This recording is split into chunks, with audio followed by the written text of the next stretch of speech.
Երբ վեհափառը նախընտրական շրջանում այցելում է Սամվել Կարապետյանին, սա միայն կրոնական պահ չէ,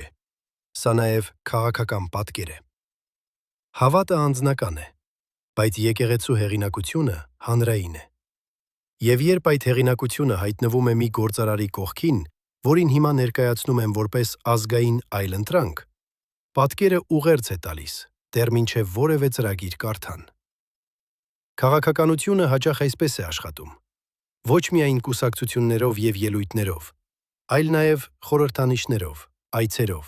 լուսանկարներով, օրհնությամբ և հին կապերով։ Սա չի նշանակում հարձակվել եկեղեցու վրա, սա նշանակում է տալ պարզ հարցեր։ Ում է օգնում այս պատկերը, ինչու հիմա, ինչ է ասում ընտրողին։ Այս ընտրություններում որոշ ուժեր միայն ծրագիր չեն վաճառում, նրանք վաճառում են ավանդույթ, պաշտպանություն, ինքնություն և փոփոխության վախ։ Դրա համար այցը կարևոր է։ Այն ցույց է տալիս, թե ինչպես է քաղաքական լեգիտիմությունը կառուցվում առանց ուղիղ ասելու։